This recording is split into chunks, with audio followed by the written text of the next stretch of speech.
When observing the modern liberal movement, many conservatives are left wondering, why do liberals do some of the things that they do? How did everything become so offensive? Why are liberals so hostile to opposing beliefs? When did the left develop a sense of duty to police all thoughts and opinions other than their own?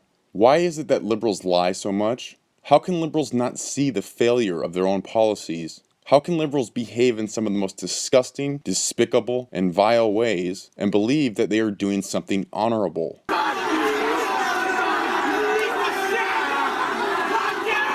How can liberals be so openly hypocritical, doing all of the things they say they are fighting against? So the question becomes why?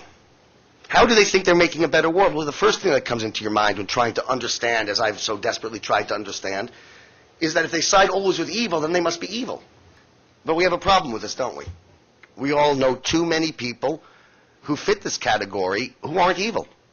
Many of my lifelong friends, the people I grew up with, relatives, close relatives. And they're not evil. So if they're not evil, then the next place your mind goes is, well, they must just be incredibly stupid. Right? They don't mean to always side with evil, failed, and wrong. They just don't know what they're doing.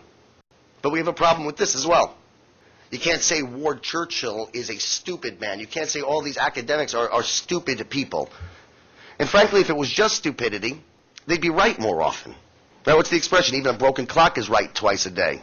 Even a blind squirrel finds an acorn now and again. So if they're not stupid and they're not evil, what's their plan? How do they think they're making a better world? How do they think they're making a better world? We will answer these questions, but in order to do so, we must understand what exactly liberalism is, where it came from, and its beliefs and motivations. When many people think of liberalism, they think of civil rights, social justice, equality, environmentalism, feminist movements, and so on. Most people, including liberals themselves, don't really understand what liberalism is or what it believes. Sometimes this is on purpose, because when looking behind the curtain, they usually don't like what they find. But liberalism in the left is built upon some foundational principles just as conservatism is, yet liberals are far more reluctant to actually know what they are, because when you look hard at the principles of liberalism, it's clear that they are simply false. It is not real. Once this is understood, the beliefs, the emotions, and the values seen in liberalism finally make sense. Like a futuristic movie with stunning special effects that seem impossible, it makes much more sense when you remember it's just a movie. It's fiction. In this series, I'm going to show you why the whole doctrine of liberalism is built on unfounded and often clearly incorrect theories about societies and governments, and also why the belief in them and liberalism's massive popularity is actually very dangerous. The Democrats are wrong on just about every issue. Well, I'm here to propose to you it's not just about every issue, it's quite literally every issue. And it's not just wrong, it's as wrong can be. It's 180 degrees from right. It is diametrically opposed to that which is good, right, and successful. All right, what I discovered is that this is not an accident. This is part of a philosophy that now dominates the whole of Western Europe. And the Democratic Party of today, I, like some others, call it modern liberalism.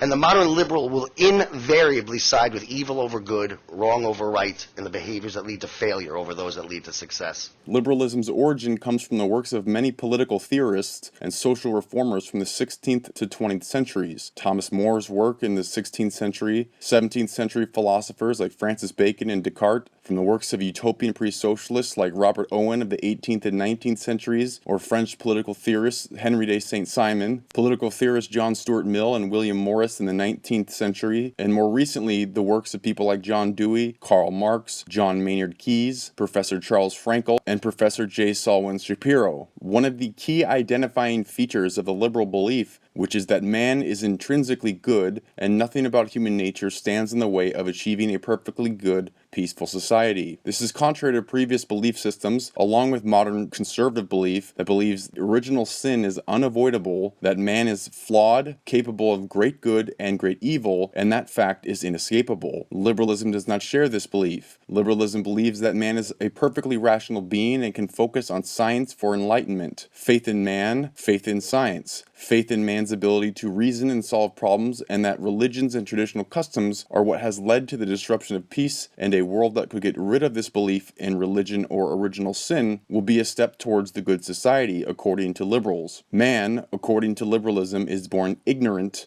not wicked. They believe the reason for the poor social conditions and much of the evils in the world are because of old customs and traditions. Since these old traditions and religions have caused these errors in our history and have caused ignorance, all traditions and customs should be considered highly suspicious. While a peaceful, virtuous, and prosperous society is a nice goal, it can only be achieved by accepting the liberal doctrine. While the vision of what the world free from all ailments, disease, and poverty actually looks like is somewhat obscure, but nonetheless liberals believe through reason, freed from superstition, authority, customs, or traditions, mankind can achieve the betterment of society. But by being attached to this optimistic view of human nature, that man can actually achieve this utopian bliss, the liberal has no answer for the unexplained hardships and the genuine tragedies of life. Liberals cannot and will not face this, so when there is no ready explanation,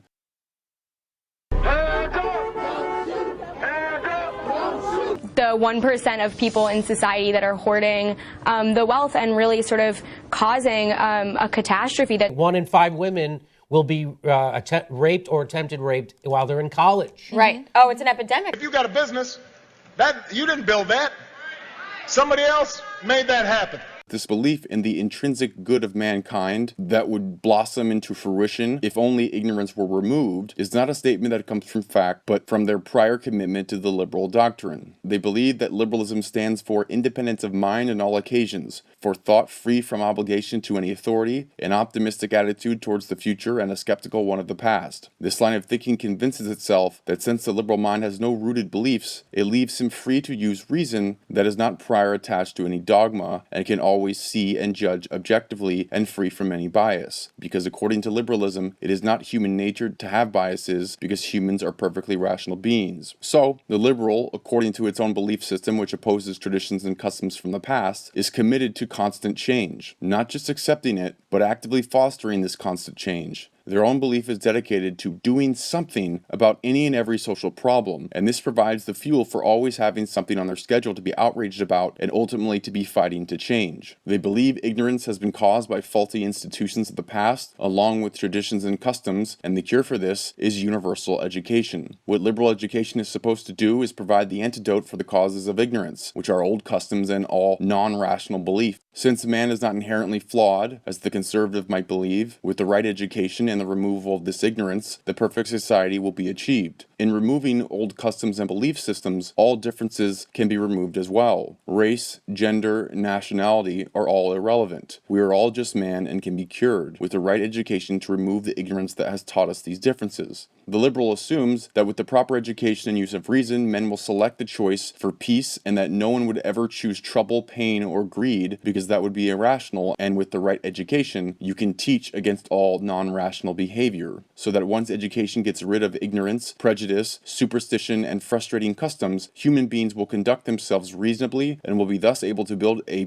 peaceful society with freedom, justice, and material well-being. But there are problems with this. Most notably, all facts in history available to us do not support this hypothesis of man being intrinsically good. While the liberal will dismiss the religious belief as unfounded superstition and that the idea of original sin is simply an old folktale, the concept of man as a flawed being has been seen and carried out in great detail throughout the entire history of man. On every continent, every race, every religion, every society on earth, from primitive tribes with spears and arrowheads to empires capable of building great colosseums or great pyramid structures, the belief system that man is capable of great good as well as great evil has been proven true to form in the history of mankind. To assert that crime, corruption, cruelty, and deaths at the hands of other men are exceptions to normal human rule, one has to be completely blind to all of the world's history. So the liberal doctrine that paints this picture of the utopian bliss, while it may warm the heart and give hope of the perfectly peaceful society, directly contradicts what man, across all societies and belief systems, has proven to be true at every turn. Liberals believe they are the party of reason, as they are free from any traditional customs, most notably religion, and by focusing on reason and the scientific method, liberalism makes claim to be the guardian and shepherd of all science. However, one of the fundamental principles of science is that what happens in the future will probably resemble what has been observed in the past. A belief that requires one to assume that the future will be dramatically different from the past is false on the evidence in every regard, since the only evidence available to man in regard to societies and government rule is the history of other societies and governments before us, and to suggest a future government or society that will be so radically different and impervious to the falls of societies and governments of the past is unscientific, unreasonable, and irrational, and should not be taken seriously as a legitimate hypothesis, even if the party making the irrational claim tells you they are the gatekeeper of science. It's ironic that liberalism has convinced themselves of such strict adherence to reason and science, because all recorded history provides an undeniable refutation to the liberal interpretation of man as intrinsically good. All evidence available to us from history explains a very different story, one that supports the conservative claim that men can often be irrational, aggressive, disruptive, abusive, and not committed, even once ignorance is removed, to reason and rationale. But the liberal creates an alibi to history's massive refutation to the liberal interpretation as man being good. They simply say that all those societies of the past were not educated and handicapped by the ignorant customs and institutions of the past. But there is no response to that sort of claim, because it isn't based on any facts or evidence, because here the liberal is speaking as an ideologue, and no amount of evidence or facts can prove them wrong. But the fact that this happens again demonstrates the falseness. Again, we see the irony that the group committed to reason and science can refute facts and evidence with theoretical concepts and abstractions. John Adams wrote, "Human passions are insatiable. Self-interest, private avidity, ambition, and avarice will exist in every state of society and under every form of government. Reason, justice, and equity never had weight enough on the face of the earth to govern the councils of men."